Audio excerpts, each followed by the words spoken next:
to bear the preaching of the gospel. They will either turn against it with the fierceness of an animal, or they will be converted. Do you know that we're in what's called the holiday seasons, or Christmas?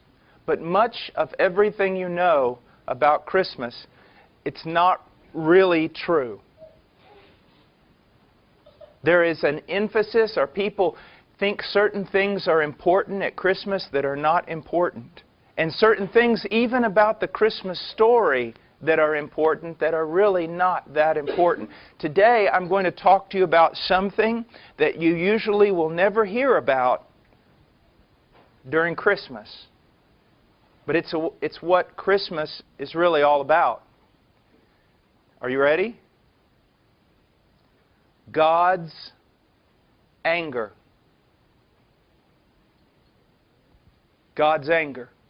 Now, I want you, for just a moment, just now, I want you to listen, okay? This is what happens. It says in Mark chapter 4:35, on that day when evening came, he said to them, Jesus, let us go over to the other side. Leaving the crowd, they took him along with them in the boat, just as he was, and other boats were with him. And there arose a fierce gale of wind. You know what a fierce gale of wind is? It's a wind that could just blow you down. A wind that could blow down a house. A wind that would cause the sea to rise up and just swallow any boat. Swallow it down. It says, a fierce gale of wind, and the waves were breaking over the boat so much that the boat was already filling up with water. So these sailors knew that the boat was going to sink down and they were going to die. Okay? Jesus himself was in the stern, asleep on the cushion. Now remember that. Was he awake or asleep? Awake or asleep? He was asleep on the cushion. That's very important. I want you to remember that. And they woke him and said to him, Teacher, do you not care that we are perishing? And he got up and rebuked the wind and said to the wind, Hush, be still. And the wind died down and it became perfectly calm. And you know what? After you hear this story, what do preachers usually tell you? Well, they usually tell you, they spend the rest of their time talking about the power of Jesus Christ to calm the storm. That He could speak to the storm and calm it. Okay? So he gets up, he's asleep on the cushion. He rises up, he says, Be still, and the storm was over. Now this was a storm that was so great that even the best sailors couldn't sail through it. The boat was going to sink down completely. The boat was already filling with water, so everybody in the boat knew they could do nothing to help themselves. And Jesus was asleep on the cushion, and He rises up and He rebukes the wind. And everyone says, this story is about the power of Jesus Christ over nature. Well, it is. But that's not the most important thing about this story. Now, I want to read to you another story. It says that Jonah rose up to flee to Tarshish from the presence of the Lord. So he went down to Joppa, found a ship which was going to Tarshish, paid the fare, and went down into it to go with them to Tarshish from the presence of the Lord. So here's a man, he's running away from God. He's disobeying God. Do you understand? Now, let's go on. And the Lord hurled a great wind on the sea, and there was a great storm on the sea, so that the ship was about to break up. It says like if you were to make a snowball and hurl it with all your might, God made a storm. And with all His might, He hurled it down on the sea. He did it. God caused it. It didn't just happen. It wasn't just the fact that nature is out of control. God did this. God made a storm and He hurled it down on the sea. Do you see that? This is very important. Is that frightening? When I was a little boy one time, I went out shark fishing with my uncle. And I was about 9 years old, and I'll never forget, a big storm came up. And I was already afraid because we were fishing for sharks. But I noticed that when the waves came up, there was the big waves like this and then a trough. And we would be down in the trough and the waves would be up there. And then we'd come up again and go down. And I was very afraid. There was nothing I could do to save myself.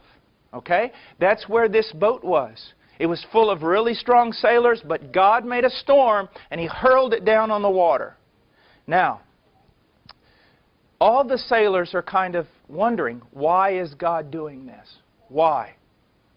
And so here's what happened. They go to Jonah, to make a long story short, they go to Jonah, and where do they find Jonah? They find him asleep in the boat. You remember when we talked about the story about Jesus? Where did they find Him? Asleep in the boat. And here now, Jonah is asleep in the boat. Do you see that? And they say, Jonah, why is this big storm happening? And he says, because I'm in disobedience against God. Well, what can we do to calm the storm? This is what they did. They picked up Jonah and threw him into the sea. Now, why did they do that? Because Jonah told them to. He said in verse 12, pick me up and throw me into the sea, then the sea will become calm for you. And then again it says, so they picked up Jonah, threw him into the sea, and the sea stopped its raging. Now, it says that God He made a storm, and He threw it down on the water. Here, it says that the storm was raging and the boat was going to break apart and no one could do anything. Do you see that? What was that storm? That storm was God's anger. Now, why is God angry? Because of our sin. Furious because of our sin. He hates sin. Why does He hate sin? Because He's good. He's good. And because He is so good and so loving, He hates sin. And because of our sin, the anger of God comes down like a raging storm. And there's nothing that we can do to stop it. Now, when that raging storm came, Jonah said, pick me up and throw me into the water, didn't he? And what happened? The storm stopped.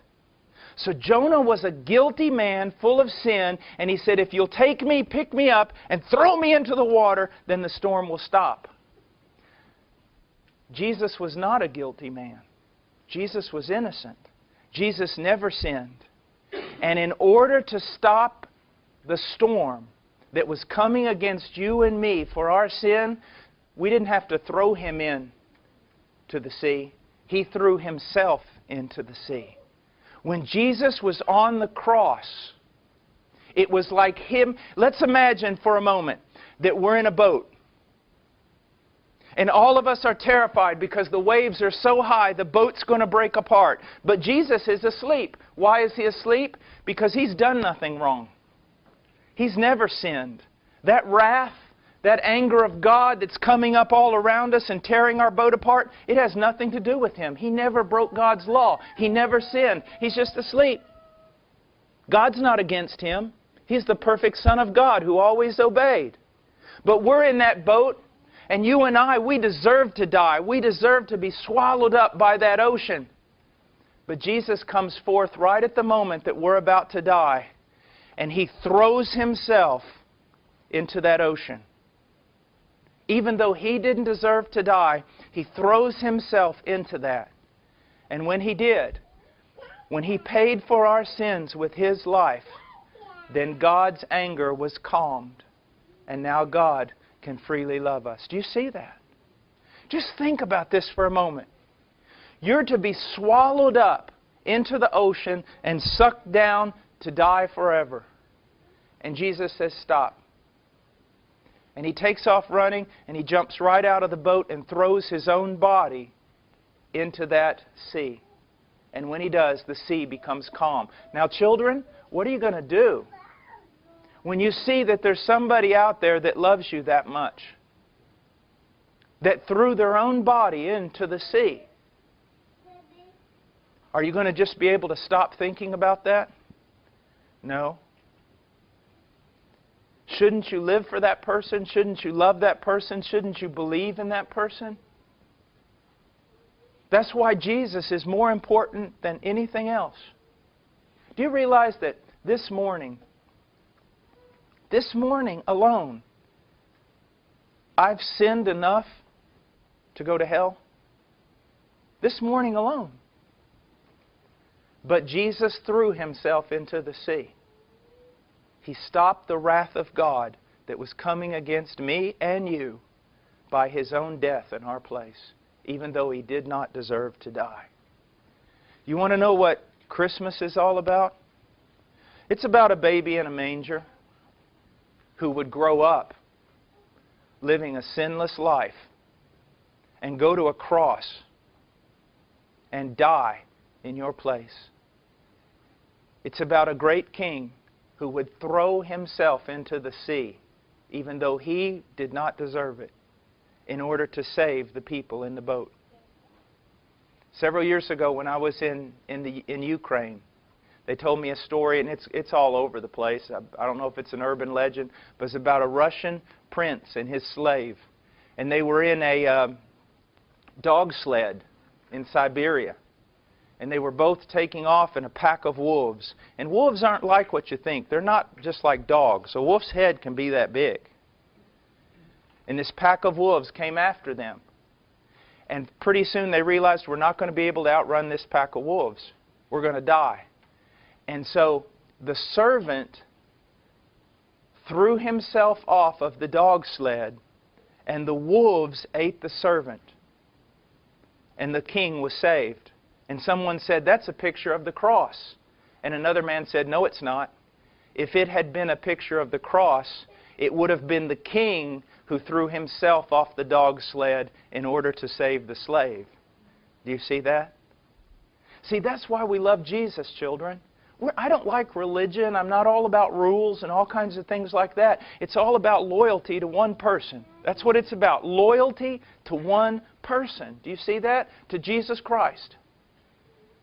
To the one who made you and the one who died for you. It's about being loyal to Him. All right, God bless you. Take those stupid video games of yours and push them under your feet. Throw the TV out the window. You were made for greater things than these. You're a child of the King. Nothing on this earth can satisfy. Nothing. I want the power of God on my life. Then something's got to go. I want to know Him. Then some separation has to occur. Anything it takes. You have to literally be before the Lord. Lord, anything it takes. Anything it takes.